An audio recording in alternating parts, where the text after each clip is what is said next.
which leads us to our topic for today, which is the MOA. You go in, you see it advertised on in magazines and things like that, and they say this gun is guaranteed sub MOA, and people are like, "Hey, this gun's guaranteed sub MOA," and then they just hear that and they might not even know what it means. What is it?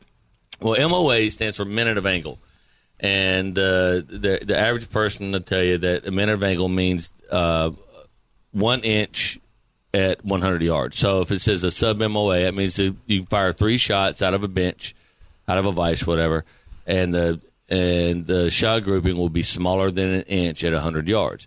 But it's actually, a minute of angle is actually like 1.047 whatever, so almost like 1.05 inches.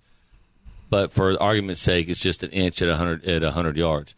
And then what that means is when you start making adjustments, whether it's fine-tuning your iron sights or you have your scope and you pull the dial caps off and it may say 1/4 MOA or 1/8 MOA on your adjustments, that means it's moving it either 1/4 of an inch to strike you around 1/4 of an inch or 1/8 of an inch at 100 yards.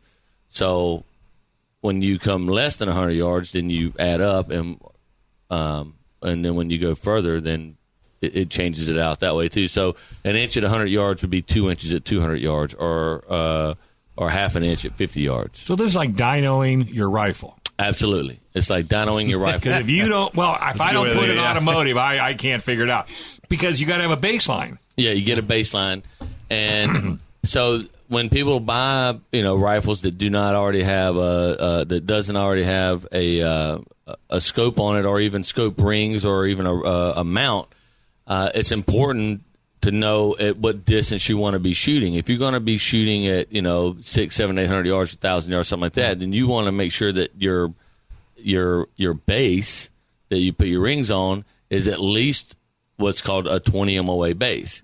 And what that does is that sets your scope at an angle that is going to be anywhere from 18 to 20 inches low at 100 yards, so that when you have the adjustments to go out to 1,000 yards to change your crosshairs, to move your crosshairs up. Mm-hmm. So there's a lot more to it than just, hey, it's an inch at 100 yards. Mm-hmm. But for all intents and purposes, when you see a gun that says, guaranteed sub MOA, that means they fired that gun from a bench, viced on a bench, and that 3 rounds, it is consistent to where the rounds are less than an inch, it's less than an inch diameter in that shot grouping, which is what you're looking for. You want consistency.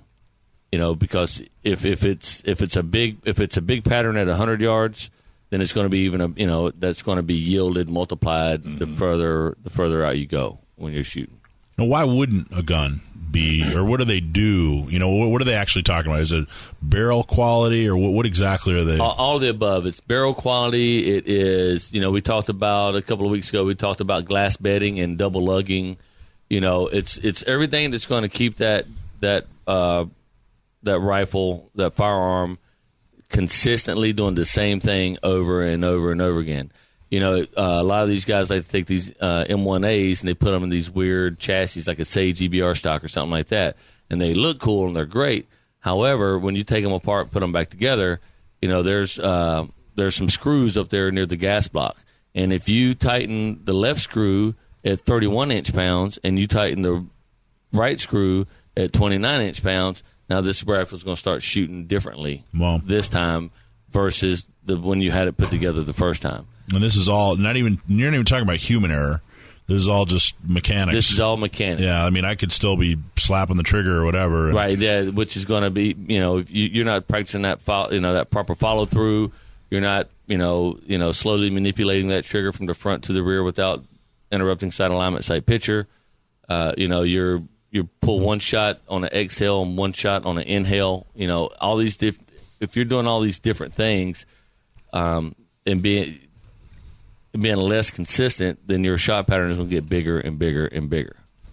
Now, if you got a rifle that's guaranteed 1 MOA, and you're shooting the right ammo and everything, what is the most common human mistake, or what's the most common mess up that people do when they're trying to shoot long distance? Whether it's long distance or short distance, the number one thing that shooters do is they anticipate the recoil.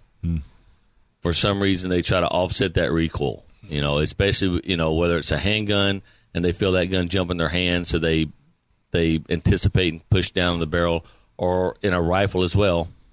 Especially if you're shooting, 30-06, a 308, and it has a pretty good little out of a bolt action, so there's no reciprocation for the action. It's all you eat every bit of that recoil.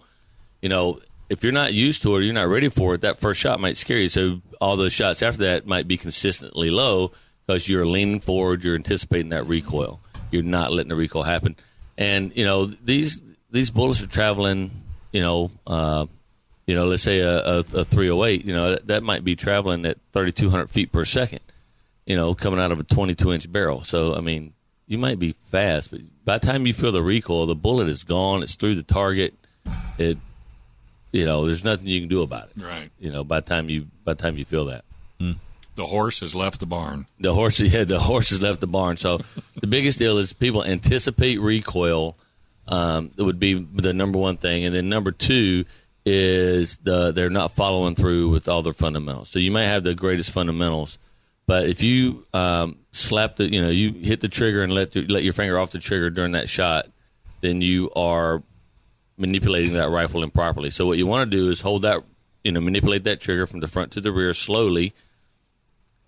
The round's going to go off. You're going to feel that recoil. Then you're going to come back, get back on your sights, find your next target, then release that trigger. You want to, have that follow through where you're holding that trigger down until you come to your next sight, and that's whether it's a long gun, a handgun, anything. Anticipating the recoil and jerking the trigger is probably the two biggest things. Now, the guns that you were talking about earlier, you said you had, you guys had a sale on like a Remington 700, some of the other really cool bolt action long distance guns. Are most of them one MOA, or are there actually out of the box rifles that are half an MOA, or is it pretty much standard one MOA? Well, they'll come out and they'll say usually what you'll get is they won't give an exact measurement. They'll say this gun is sub MOA, which means smaller than an inch at 100 yards. You get some of them that come out of the box, and a lot of companies, they put in a target with the gun, and you'll see there's two out of the three are actually touching one another. So they're testing each gun then, right? They test each gun, good, because they have to prove that they're if they're going to advertise them as sub MOA, then they do that. So very few do they come out and say this gun is a quarter MOA gun, or this gun is an eighth MOA or half MOA. They come out and say, it's a sub MOA, smaller than an inch. That's awesome. And that covers the big gambit. One more thing before we take a break. Without someone doing something about it, it's not going to get any better.